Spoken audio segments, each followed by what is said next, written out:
นี่เนาะพี่น้องก็คือเห็นอีเมลเพื่อนพี่น้องเนาะนี่ก็คือขาบอดี้แล้วก็ยังไปเปน้ำพี่น้องเนาะนี่ป้าโทเป็นดาดูโตนพี่น้องเนาะนี่เดี๋ยวเอ้ยเอาอันนี้ใส่น้องอันนึงอันปีงอันนี้นะมันอะไรไว้หน่อยนึงเด้อ จะไปให้อันนั้นเพื่อนเป็นเพื่อนเปน้ำมานักนี่โดย แม่อ่ะลูกให้เนอะลูกให้เนอะโอ้เก่งสู้ๆเนอะแม่เนอะโดยโอ้พี่น้องเนาะนี่นำเต็มพี่น้องเนาะนี่ป้าโถบอลที่ว่าเพิ่นไปเอาพี่น้องเนาะพูนมาแต่ดอยเพิ่นไหลพี่น้องเนาะยางกระแดกมาพี่น้องเนาะนี่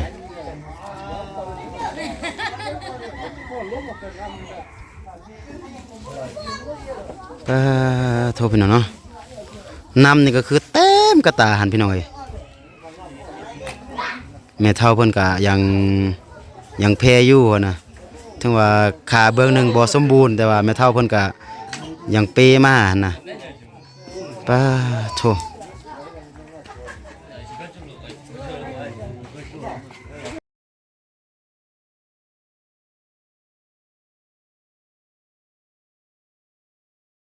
กราบทักทายสบายดีเด้อพี่น้องโดยสบายดีบ่ว่าจะอยู่ในประเทศและต่างประเทศเนาะพี่น้องกะขอยินดีต้อนรับเข้าสู่ซองครูดอยอีกคือเก่าคือเดิมนะพี่น้องกะคือตอนนี้เนาะครูดอยกับทีมงานพี่น้องอยู่ที่บ้านภูวานเมืองร่วมน้ำท่าแขวงร่วมน้ำท่านะพี่น้องก็คือครูดอยเห็นแม่เฒ่าเพิ่นคนนึงไปตักน้ำพี่น้องเลยเนาะนี่ทางนาของครูดอยนี่แหละก็คือยางกระดักพี่น้องเลยเนาะก็คือขาเบื้องหนึ่งบอดี้เดี๋ยวครูดอยจะนำไปเบื้องเฮือนของแม่เฒ่าเพิ่นพี่น้องเนาะอยู่ทางนาของครูดอยนี่แหละก็เมื่อยขนาดครูดอยยางคนเดียวก็ยังเมื่อยโธ่ไม่เท่าให้ลูกให้ลูกเปตัวนี้ไปส่งเฮือนบ่ให้ลูกเปตัวนี้ไปส่งเฮือนบ่ยังใกล้บ่เฮือนไม่เท่าไม่เท่าฮู้ภาษาลาวบ่ฮู้ภาษาลาวบ่ฮู้โอ้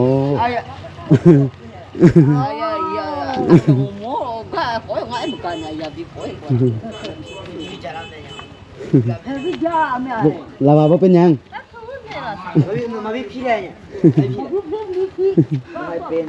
โอ้โดยโอเคพี่น้องเนาะกะเดี๋ยวนี้เฮาได้นำแม่เพิ่นมาหอดอยู่ที่เฮือนของแม่เพิ่นเป็นที่เรียบร้อยนะพี่น้องนี่กะตัวนี้เป็นเฮือนของแม่เพิ่นเนาะโธ่เสาเฮือนอู้ปวกกินหมดพี่น้องเนาะนี่เฮือนนี่ก็คือเนื่องหมดแล้วพี่น้องเนาะก็คือสิล้มหมดแล้วพี่น้องเนาะนี่เอาให้น้องสายเพิ่นมาส่งสบายดีน้องสายสบายดีน้องสายโดยมาแม่เพิ่นบ่ฮู้ภาษาลาวติบ่ฮู้โดยไปน้องสายมานำเฮาซั่นน่ะเดี๋ยวให้น้องสายเพิ่นแปลเนาะนี่ตัวนี้เป็นเฮือนของแม่เพิ่นพี่น้องเอ้ยโดยสบายดีแม่โดยเดี๋ยวแม่ยักไปนั่งพุ่นก่อน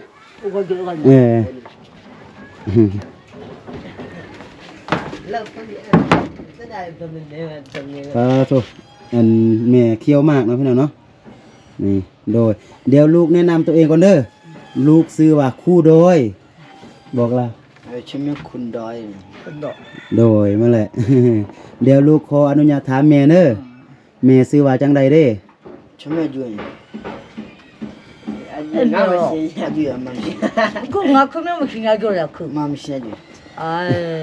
ซื้อเมียได้ซื้อว่าจังใดงาชุโอ้เมียงา ชุเนาะโดย เขาไปอยู่นี่ โอ้เมได้อายุจักปีเด้ อันบ่ผู้เกิน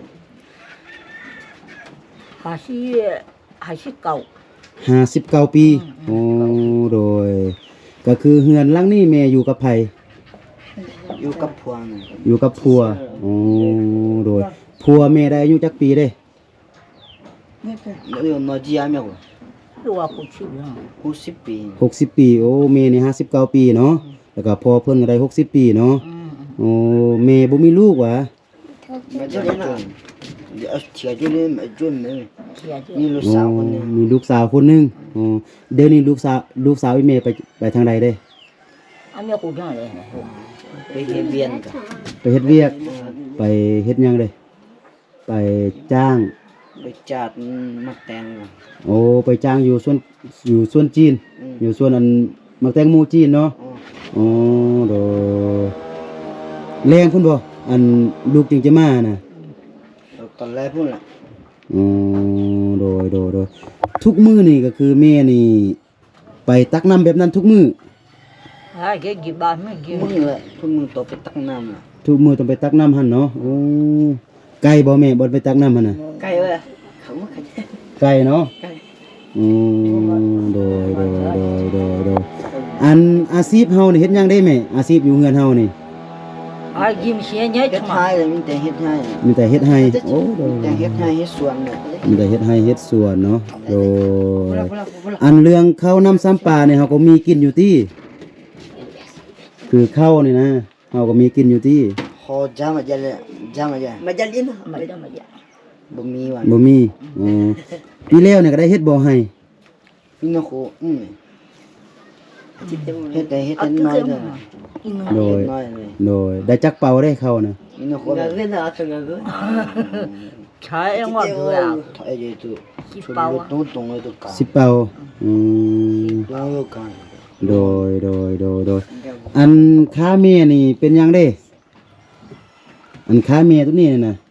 มันเป็นหยัง นอกคือได้จะ 哎没有，要个过来没有， บ่ฮู้แล้วนั่งก็ อันมันเป็นแบบนี้ตั้งแต่เกิดหรือว่ามันหามันเป็นต้นใหญ่ ตอกยาว เป็นต้นใหญ่โอ้อันมันเป็นแบบนี้นี่ตอนมีอายุจักปี เมียโคยังนอกคือนั่น 俺家就叫我呢， ตอเทียนเด็ดน่ะ ตอนเด็กน้อยโอ้แล้วก็แม่ไปเฮ็ดหยังคือมันเป็นแบบนี้น่ะ ตอเฮ็ดให้นี่อาคารตอมีเฮ็ดพิษมีค้อนน่ะเฮ็ดให้ก็มีดอยนี่เป็นน้ำห้วยตรงนี้พี่นี่ โอ้ไปเฮ็ดให้แล้วมันมีน้ำห้วย อยู่บนน้ำห้วยนั่นก็คือมันมีพี่ แล้วก็พี่เฮ็ดให้โอ้โดยก็คือแม่เป็นแบบนี้ตั้งแต่น้อยแล้วก็ตอนแต่ยังบ่มีผัวพุ่นเนาะ ถ้าเยี่ยมมาละบ่นี่ล่ะตอบ่มีพวง โดย ตอนยังน้อยๆ อ่าแล้วก็แม่นี่บ่มีอ้ายเอ้ยน้องหวะ 啊，这几把， ทำมาจ้อยน่ะไอ้น้อยอันนี้ 他也你们这边没有，头好也你我脑好的就， นี่เหรอ ก็มีอ๋อโดยเดี๋ยวนี้หั่นก็คือพ่อไปย่างได้พ่อน่ะ เดือด 啊， เราจี 不看干啥？ ไปแอลนี่ ไปอยู่กลางบ้านพุ่นอืมโดย อีเมเพิ่นเคี่ยวมากเนาะพี่น้องเนาะ 啊，这也你们就来那买人家头都买的呀，那也你应该手票啊，也你这没 เดี๋ยว 有。 ยังเอ้ยมาหน้าให้เหมือน อันแต่ละมื้อนี่แม่มักกินข้าวกับหยังเด้ 啊，今天 ขอ 呢， จีขอน้องน่ะอันนี้จำพ่อยันน่ะ 啊，说明年许多。 ฮะมากินหยังเด้ แม่ก็มากี่ซีน่ะแต่บ่มีไผเนาะไปซ้อน มากินซีนแต่ว่าบ่มีไผไปซอกบ่หมายความว่าแต่ละพันมานะคืออันกินพันมานะกินข้าวกับหยังแต่ละมื้อน่ะ อันนี้จะเนี่ยขอน้องน่ะ 哎，实际上我弄着，你那种我弄着，我说白呢。 บางมึงก็กี่ซีนบางมึงก็พักเนาะ บางมื้อก็กินซีนบางมื้อก็กินผัก ส่วนหลายได้ซีนมาแต่ใส่ แล้วนี่ไปซื้อ เวลาไปซื้อ พ่อก็ไป ยิงตัวห้องตัวนกนี่ โอ้ก็หมายความว่าก็คือพ่อนี่ไปล่าสัตว์อยู่ป่าเนาะโอ้โดยอันสมมุติว่าคือแม่ว่าเมื่อกี้ว่าสมมุติว่าก็คือเข้าได้10เป่านี่ก็กุ้มกินอยู่บ่ จะรู้แหละอย่างเงี้ย อย่ารู้ตัวอย่ารู้มันจะรู้ บ่กุ้ม บางคนว่า แล้วถ้าบ่กุ้มแล้วเฮ็ดจะได้บัดนี้ มีชื่อเลยมีชื่อกูเลยว่าไปเบิ้ลรูน่ะเอาลูเอาลาไผน้องไอ้น้อง ถ้าบ่กุ้มแล้วก็ไปจะได้ ไปเบิ้ลรูไอ้น้องน่ะ ไปเบิ่งลูก อืม แล้วก็เพิ่นก็แบ่งให้ อืม โอ้หมายความว่าแม่อีเมเนี่ยก็คือไปเอาลูกของผู้นี้ไปเอาลูกของผู้นั้น อืม แล้วก็พ่อแม่ของเพิ่นนี่ไปเฮ็ดเวียก แล้วก็เพิ่นก็เอาเข้าให้อ๋อโดยอืมลูกสาวนี่อายุประมาณ15ปีฮอดบ่ ไปอันนั้นของฉบับ 差不多7户样18ปีแล้ว 18ปีอ๋อมีแต่ลูกสาวคนเดียวเนาะก็คือเดี๋ยวนี้นี่พ่อก็เฒ่าแม่ก็เฒ่าแสดงว่าภาระทุกอย่างก็คือลูกสาวเป็นคนหาแม่นบ่เดี๋ยวนี้ลูกสาวเป็นคนที่ว่าไปหาเงินหาค่ำก็คือซื้อข้าวซื้อน้ำก็คือมาเลี้ยงพ่อกับแม่แม่นบ่เพราะว่าพ่อแม่ก็เฒ่าแล้วพ่อก็60ปีส่วนแม่ก็คือ59ปีแล้วก็ขาก็บ่ดีติมเนาะอ๋อโดยอันมันเป็นแบบนี้มันเจ็บบ่แม่ เจ็ดนี่ อันเจ็บนี่บ่เจ็บเนาะอ๋อแล้วก็ตอนแม่ไปอันตักน้ำไปหาบน้ำมันแล้วก็มันก็เจ็บบ่ 那妈你一那那说成年了 ตักน้ำก็บ่เจ็บ ไปตักน้ำก็บ่เจ็บแต่ว่าต่างแต่ว่าเฮาบ่สร้างย่างซื่อๆหรือว่าเฮาเป็นร้อยไปว่าย่างแล้วมันก็ดักแบบนั้นบ่แต่ว่าอันเจ็บนี่บ่เจ็บเนาะอืมโดยแม่ก็ยังสร้างไปเฮ็ดให้บ่แบบว่าไปทางให้นี่แม่ยังสร้างบ่ ยาสามีเนี่ยยาสามี 哎呀摸喵嘛人家几波了没有了 เรา 可 ไปได้ 呀摸嘛去面我一点嘛人家了 เข้า 没 แล้วก็ไปบ่ได้ แม่ว่านี่แม่นตอนยังเป็นสาวนี่ก็คือเป็นแบบนี้ก็อดไปทางให้ ก็ไปก็ยังได้อยู่เนาะแต่ว่าเดี๋ยวนี้นี่คือเฒ่าแก่แล้วก็คือไปบ่ได้เนาะอ๋อโดยโธ่ตอนอันไปเฮ็ดเวียกน้ำเพิ่นนี่ก็เฮ็ดก็คือนำเพิ่นทันอยู่บ่สมมุติว่าทางให้นี่เป็นหน้าแบบนี้น่ะก็นำเพิ่นทันบ่ สักสิ่งเนี่ยมันซะ น่ะตอนไปเฮ็ดเวียกนี่ก็ปกติอยู่บ่หรือว่าคือคนธรรมดานี่อยู่บ่ นี่ปกติหั่นล่ะ อืมโดยต่างแต่ว่าขาบ่สร้างย่างซื่อๆเนาะแต่ว่ามือนี่ก็ยังปกติอยู่มือสองเบื้องนี่มือทั้งสองเบื้องนี่บ่เป็นหยังเนาะมือเนาะมีแต่ขามันน้อยเบื้องหนึงแม่นบ่แม่เมื่อกี้ลูกเห็นก็คือเบื้องนี้เบื้องขวานี่น้อยเบื้องซ้ายนี่ใหญ่แม่นบ่ขาของแม่นี่น่ะเบื้องนี้มันน้อยแม่นบ่อืมโดยอืมโธ่เฮือนนี่แปลงได้จักปีแล้วได้ไหม แล้วผมบ้านนี่จุ 你和你嘞。น้ำไอ้ 我不得那边说住地面7股户桥上， ประมาณ16-17ปี ประมาณ16-17 ปีเนาะอ๋อโดย ลูกขออนุญาตเข้าไปเบิ่งทางในได้บ่ ไอ้ข้างนอกดูอย่างไร 啊对嘞， ไอ้ข้างนอกดูเลย 还有为你， ไปเบิกก็ได้ เบิ่งได้เนาะโดยแม่นั่งอยู่นี่ท่าก็ได้เนาะโดยขออนุญาตเด้อพี่น้องนี่ 我那个也是 นี่เนาะกะตัวนี้เป็นบอลแม่เพิ่นดังฟอกดังไฟพี่น้องเอ้ยเนาะนี่โธ่นี่อันนี้เป็นหม้อแต่งกินอันนี้เป็นข้าวพี่น้องเนาะนี่บอลดังไฟแต่ว่าก็คือตามนี่ก็คือสะอาดพี่น้องเนาะเกลี้ยงนี่แม่เฒ่าเพิ่นก็เป็นคนที่ว่ารักษาความสะอาดได้อยู่นี่ตัวนี้ก็จะเป็นบอลไว้เกลือพี่น้องเนาะนี่ตัวนี้ก็จะเป็นบอลไว้มักเพชรพี่น้องเนาะตัวนี้เป็นมักน้ำเต่าพี่น้องเอ้ยแต่ว่าแม่เพิ่นเฮ็ดโอ้นี่อันนี้เป็นบวงนี่ทางนี้ก็จะเป็นบอลไว้ถ้วยไว้บวงพี่น้องเอ้ยเนาะนี่นี่เป็นล้างเบียร์แต่ว่าแม่เพิ่นใส่น้ำพี่น้องเนาะแม่เพิ่นไปตักน้ำเมื่อกี้นี่จะเป็นน้ นำแม่เพิ่นแบกมาเมื่อกี้เนาะปาโถนี่ตัวนี้เป็นพื้นเฮือนพี่น้องเนาะนี่โอ้ห่างก็คือพื้นเนี่ยคือบ่เสมอกันเลยพี่น้องเนาะนี่โถตัวนี้ให้โอ้พี่น้องเนาะนี่พื้นนี่โถอันนี้ก็จะเป็นบ่อนหลับบ่อนนอนเพิ่นก็บ่มีหยังหลายพี่น้อยเนาะนี่ก็คือ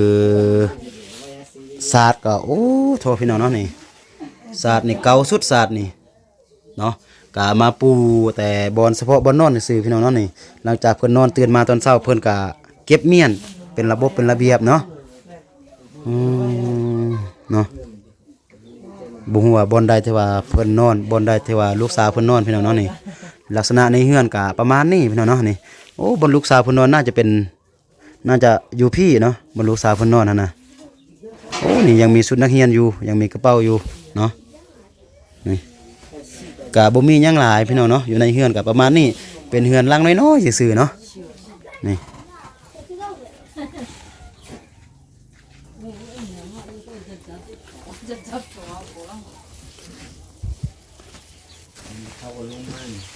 โดยโอ้อันนี้ผัวก็นี่โอ้สบายดีพ่อโดยมาพ่อมาพี่นะโอ้อันนี้เป็นผัวแม่เพิ่นโอ้อันนี้เป็นลานก็โอ้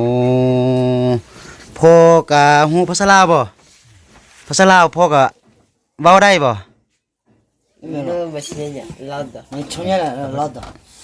บ่ได้เนาะโดยอันนี่แม่ลูกเห็นอันบอนอันเจสุดหันก็คือยังมีสุดนักเรียนอันลูกสาวของอีแม่นี่ยังเข้าโรงเรียนบ่เข้าแล้วอ๋อโดยเดี๋ยวพอยับมานั่งพี่น้อยหนึงก็ได้พอมันห่างกัน เขาใหญ่มาเนี่ยพ่อโม่เลย อืม แต่รู้ลาวพุ่นล่ะ อ๋อโด เขาหลายยิ่งยอกพุ่นบุทับพูดเถอะแล้วชอบกูนี่พ่อโม่สาโหนี่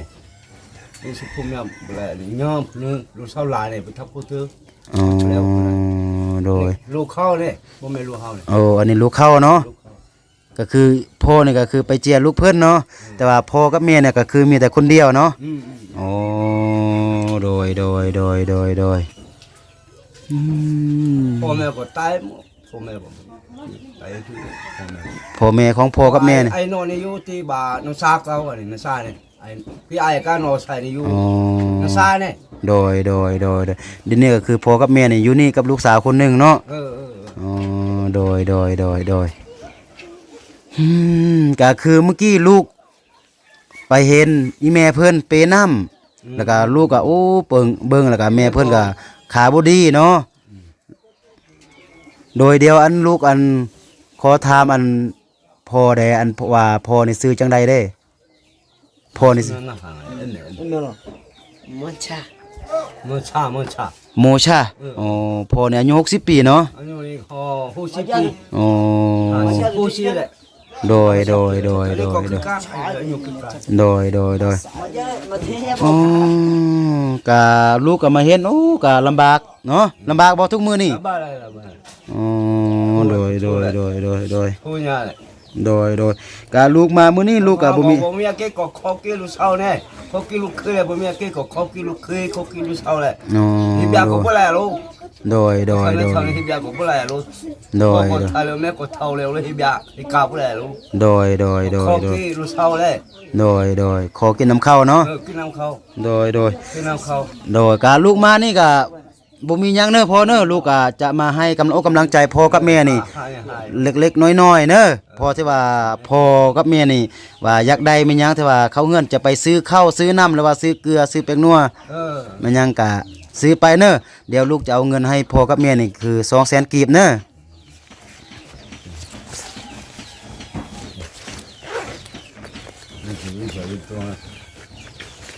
你现在俺们路不是说你谁比比嘛是吧？对吧？嘛车上我就穿的长了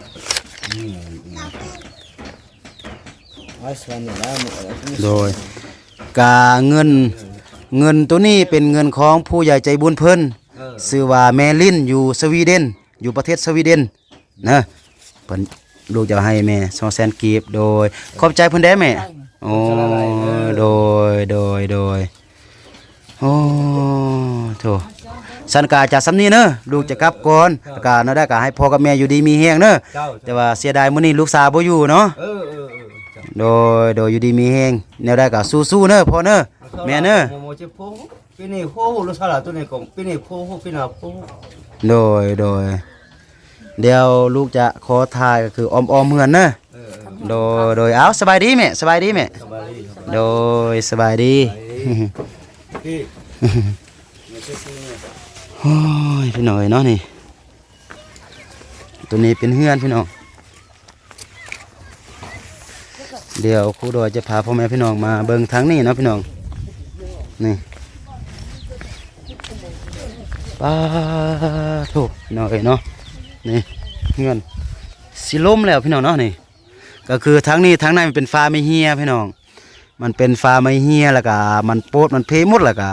พอเพิ่นเอาสังกะสีเก่าอยู่ใส่หู้แหละมานะเนาะน่าจะเป็นสังกะสีที่ว่าอยู่แคมป์ที่ว่าจีนเพิ่นมาเฮ็ดสวนแล้วก็เพิ่นทิ่มพี่น้องเนาะแล้วก็มานั่นนี่โอ้โถเสาเฮือนพี่น้องเนาะเบิ่งเสาเฮือนนี่ปวกกินหมดพี่น้องเสาเฮือนเนาะ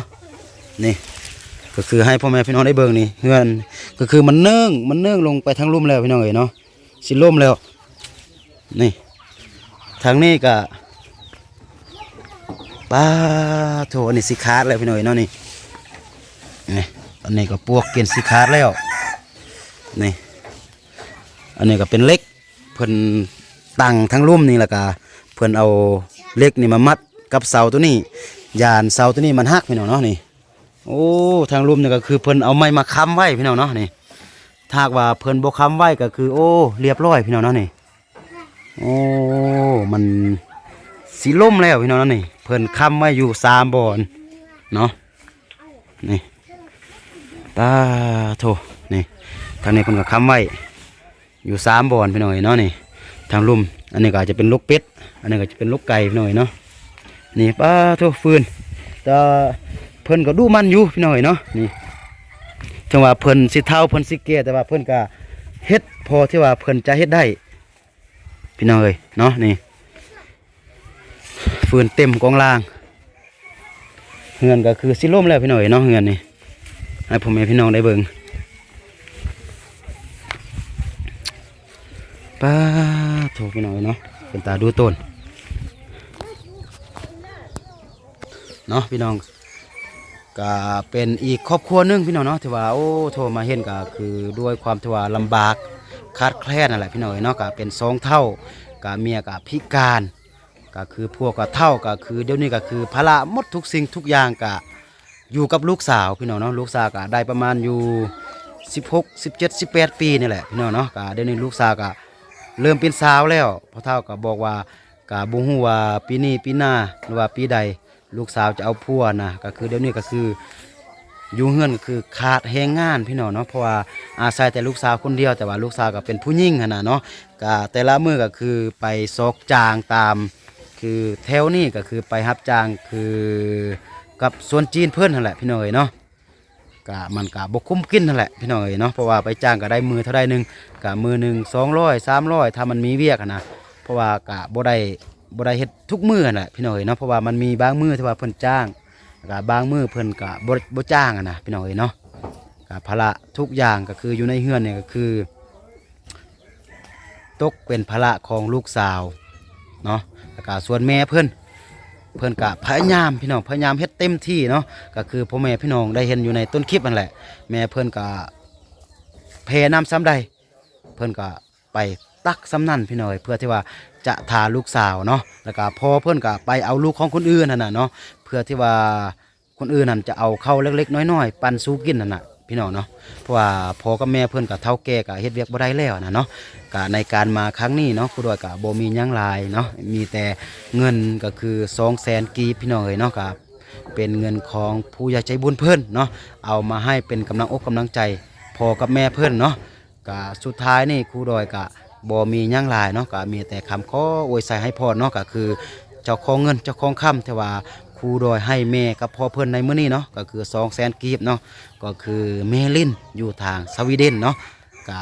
ขอให้แม่เพิ่นจงอยู่ดีมีแห้งอยู่ดีมีสุขเนาะร่ำรวยทั้งสุขภาพแล้วก็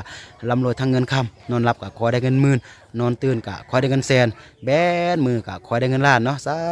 ธุเนาะพี่น้องก็สำหรับคลิปนี้ครูดอยต้องขอตัวลาไปก่อนแล้วก็ค่อยพบกันในคลิปต่อไปสำหรับคลิปนี้ครูดอยต้องกล่าวคำว่าสบายดี